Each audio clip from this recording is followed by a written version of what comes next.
주님의 이름으로 평강의 인사를 드립니다. 11월 17일 마태복음 25장 46절을 통하여 예수님의 재림과 심판을 믿습니다 라는 제목을 하며 말씀을 선포합니다. 선생님 일 중에 제일 힘든 것은 공부를 제대로 하지 못한 학생을 낙제시키고 탈락시키는 일입니다. 그러면서 찾아와서 특별한 사정이 있다고 제발 승급시켜달라고 성적을 올려달라고 부탁할 때, 애걸복걸할 때 정말 뿌리치기가 힘들 것입니다. 그러기에 무엇보다도 공정성과 분명한 기준이 있어야 합니다. 예수님의 심판도 마찬가지입니다. 사랑의 하나님께서 어떻게 누구는 천국 보내고 누구는 영원한 멸망에 보내는가? 궁극적으로 하나님께서는 모두를 구원해 주실 것이라는 보편적인 구원을 이야기하지만 그러나 그것은 악한 것입니다. 그것은 지옥을 부인하는 것입니다. 지옥이 없다고 말하는 것입니다. 하나님을 거짓말쟁이로 만드는 것입니다. 성경은 분명히 천국과 지옥에 대해서 가르칩니다. 부활 승천하셨고 하나님 보좌 우편에 계시던 예수 그리스도께서 때가 되면 거기로부터 산자와 죽은 자를 심판하러 이 땅에 오심을 우리는 믿음으로 고백합니다. 히브리서 9장 27절에 말씀합니다. 한 번 죽는 것은 사람에게 정해진 것이고 그 후에는 심판이 있으리라. 지혜로운 사람이 누구일까요? 분명한 영적 진리를 깨닫고 죽음과 죽음 이후에 심판을 준비하는 사람입니다. 죽음 이유를 모르니까 영적인 사건입니다. 현재보다는 내일이 나아야 되고 내일보다는 미래가 더 나아야 되고 미래보다는 영원히 잘 돼야 됩니다. 그것이 바로 복된 인생 아니겠습니까? 예수님의 재림에 대해서 신약에 보면 300번 이상 언급하고 있습니다. 예수님 승천 시의 제자들이 하늘을 쳐다보자 천사가 와서 이렇게 말했습니다. 사도행전 1장 11절에 갈릴리 사람들아 어찌하여 서서 하늘을 쳐다보느냐? 너희 가운데서 하늘로 올려지신 이 예수는 하늘로 가심을 본 그대로 오시리라 그랬습니다. 모든 사람이 보는 가운데 실제적인 역사의 환경 가운데 주님은 약속대로 성경대로 재림하시고 이 땅을 심판하십니다.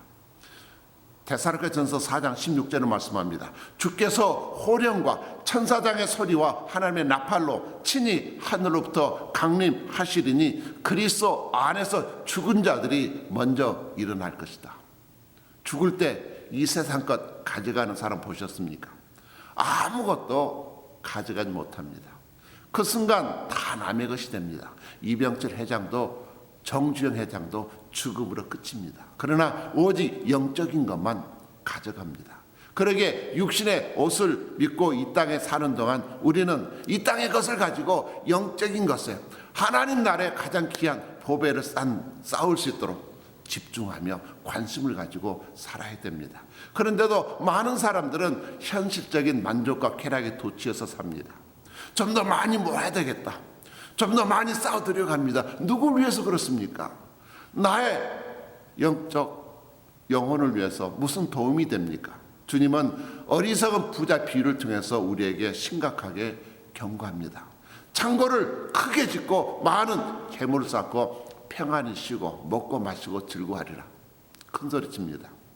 정말 많은 돈을 저축해 놓고 부동산 투자를 하고 떵떵거리고 살리라. 주님께서 어리석은 사람아 오늘 밤에 죽으면 이 모든 것이 누구의 것이 되겠느냐고 책망하십니다. 이 땅의 것으로 우리는 영원을 준비하며 살아야 합니다.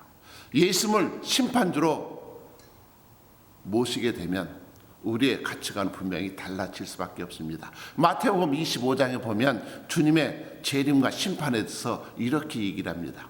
양과 염소로 오른쪽과 왼쪽으로 의인과 불의한 자로 선한 자와 악한 자를 분리하십니다.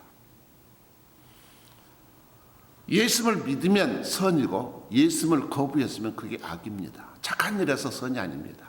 예수님의 말씀대로 길이요 진리요 생명 되신 예수님을 거부했으면 나의 죄사함을 대속에서 죽으신 그 주님을 부인했다면 그것은 악한 것입니다.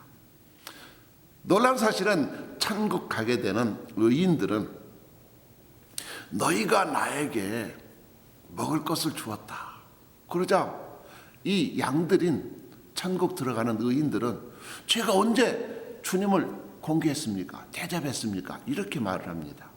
반면에 악인들, 지옥에 가는 자들은 내가 목마를 때 너희가 아무것도 주지 않았다.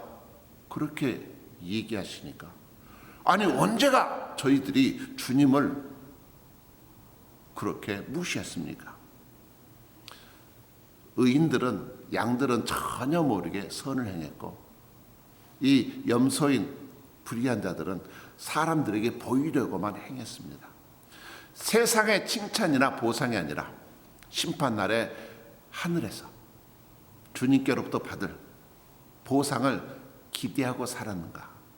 바로 여기에 차이가 있습니다. 중세 어떤 기사가 예수님께서 최후의 만찬에 사용했던 은잔을 찾으러 예루살렘으로 길을 떠났습니다. 그것이 하나님께 기쁨이 되는 것으로 생각했습니다. 도중에 추워서 벌벌 떨며 옷과 먹을 것을 구하는 거지들을 만났지만 칼로 밀쳐냈습니다. 내가 위대한 예수님의 은잔을 찾으러 가는데 감히 길을 막고 방해하다니. 끈질기게 강청하는 거지를 3번이나 물리쳤습니다. 그날 밤에 꿈에 예수님이 나타났습니다. 너는 왜 나를 천대하느냐? 왜 나를 무시하느냐? 꾸짖었습니다. 주님, 제가 언제 그렇게 주님을 천대했습니까? 제가 주님을 너무나 사랑해서 주님이 사용하셨던 은잔을 찾으러 가는 거룩한 요정입니다. 무슨 말이야? 오늘 내가 나를 3번이나 네 앞에 나타났지만 나를 부인하고 물리치고 나를 거절했구나 책망했습니다. 우리의 삶을 일생이라 이야기합니다. 일생은요, 지우개가 없습니다. 다시 살 수 없습니다.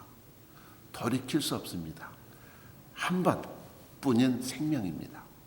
우리가 이 세상 살아가는 짧은 세월 동안 예수 그리스도를 믿고 말씀대로 순종하며 사는가, 아니면 내 뜻대로 내 나름대로 선한 일, 착한 일 하면서 사는가. 결국 그것을 통해서 영원한 천국과 영원한 멸망의 지옥으로 우리 영혼은 나뉘게 됩니다. 오늘 마태복음 25장 46절을 말씀합니다. 그들은 영벌에, 영원한 심판의 벌, 지옥이라는 뜻이겠죠. 의인들은 영생에 들어가리라. 의로운 일을 해서 의인이 아닙니다. 우리 모두는 다 죄인입니다. 죄인임을 깨닫고 내가 회개하고 예수님이 나를 위해서 대신 죄인의 벌을 당하셨음을 십자가를 통해서 믿고 이제 예수 안에서 의의 옷을 입은 자가 의인입니다. 의인이 아닌데 의의 옷을 입혀주신 대속의 은총입니다. 그래서 보이지 않는 하나님을 우리는 눈에 보이는 많은 가난한 자, 외로운 자, 헐벗은 자, 탈북자들, 이주 노동자들, 연약한 자들, 그들에게 선을 베푸는 것입니다. 억울한 사람들을 그리스도의 사랑으로, 그리스도의 이름으로 그들을 포용하고 안아줍니다. 그리스도를 사랑하는 마음 때문에 그렇습니다. 그런데 우리가 또 착한 일을 할 수 있어요. 그러나 나의 이름을 높이고 선거 때 좀 덕을 보려고 이렇게 위선하는 사랑을 말씀하지 않습니다. 내 영광을 위한 그런 착한 일을 성경이 의인이라고 말하지 않습니다. 의인이 들어가는 영생, 우리는 예수님을 잘 믿고 예수님께 순종하고 예수님의 이름으로 이 땅에서 보상이 없을 수 있어요. 그러나 분명한 재림과 심판을 믿기 때문에 모든 것을 마음의 중심까지 바라보시는 주님 앞에서 살아가기 때문에 믿음의 사람들은 이 땅에서 어떤 고난과 역경을 당한다 할지라도 믿음의 길을 가는 것이고 하나님의 선과 사랑을 행하는 것입니다. 항상 주의 일에 힘쓰시기 바랍니다. 왜냐하면 주님께 수고했던 것, 여러분의 수고는 주 안에서 결코 헛되지 않기 때문에 그렇습니다. 마지막 날에 모든 것이 드러나게 될 것입니다. 감사합니다.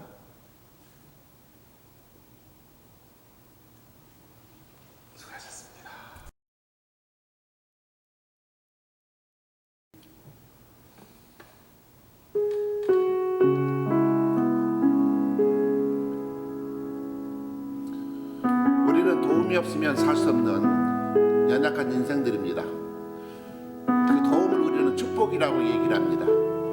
우리의 도움을 주시는 그 주님을 열심히 믿으시고 또 하나님을 더욱더 사랑하시는 여러분 되시기를 축복합니다.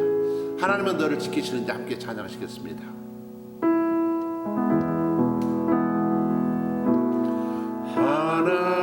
하나님은 너를 지키시는 자 너의 우편에 그늘 대시니 낮에 해와 밤에 달고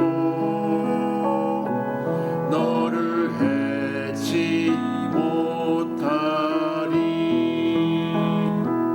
하나님은 너를 지키시는 자 너의 환난을 면케하시니 그가 너를 지키시리라. 너의 주님을 지키시리라. 눈을 들어 산을 보아라. 너의 도움 어디서 오나. 천지 지으신 너를 만드신 여호와께로다. 눈을 들어 산을 보아라.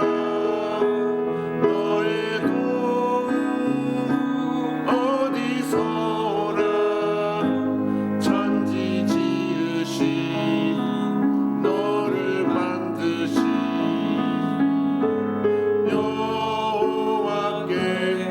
여호와께로다.